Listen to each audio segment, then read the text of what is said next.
Okusinziira ku mubaka wa President mu kitundu kino Rosemary Byabasayija, ekikwekweto kino kyakoleddwa Akawungeezi k'eggulo oluvannyuma lw'okubagulizibwako nti waliwo famire emu ezzeefaamu abantu mu ngeri etategeerekeka.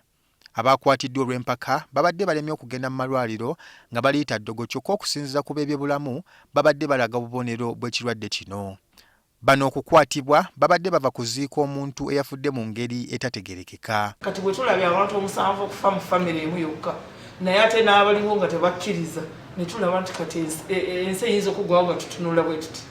Era kati twakutte abantu 15 ne tubaleeta ne tubatereka kati babaggyeko omusaayi tubanoonyerezaako. Ekyalo Kirwanyi mu ggomba ly'Ekiruma bano gye bakwatiddwa tukitegedde nti bangi ku batuuze babadde beeyunira amasabo okufuna obujjanjabi bw'ekinnansi era nga bangi bafiirayo. Okusinkana bawishi doctors bonna ne bahabalists okulaba nti bafuna omulwadde yenna batukubire ku kasimu tugende tumukime tumujjanjabe. Era nkubiriza abakulembeze baffe abakyaki bino ebyokusaba nga bakwata abantu ku mutwe tibabakwatako ku mimiro babateekako emikono nti babasabira baleme okunywa eddagala. Ekyo tukivumirira okuggyako babawa amagezi tubasabire naye nga bwe banywa eddagala.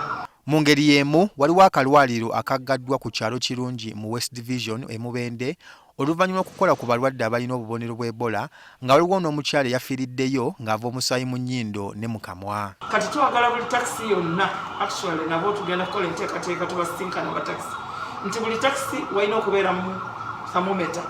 Buli takisi yonna mulina okubeera mu thermometer ate wewe omuntu bamupime bw'aba ali mulwadde temperature ejja kuba eri waggulu bamumanye then bateekewo n'amazzi g'okunaaba ebintu bibiri ebyo ate baleme okuteeka abantu omujjuzo takisi ne bagijjuliza ddala omuntu n'abeera nga talina gwe yeekyusiza. Yo Fort Portal wetwogerera ng'ekifo ewajjanjabirwa ekirwadde kino temuli balwadde oluvannyuma lw'abasawo ababadde bajjanjabirwawo okukyusibwa ne bazzibwa mu ddwaliro ly'Entebbe. Kyokka wano waliwo abantu babiri abateeberezebwa okuba n'Ebola abayawuliddwa nga balinda ebiva mu kubakebera. By the time these patients were transferred, they had actually improved.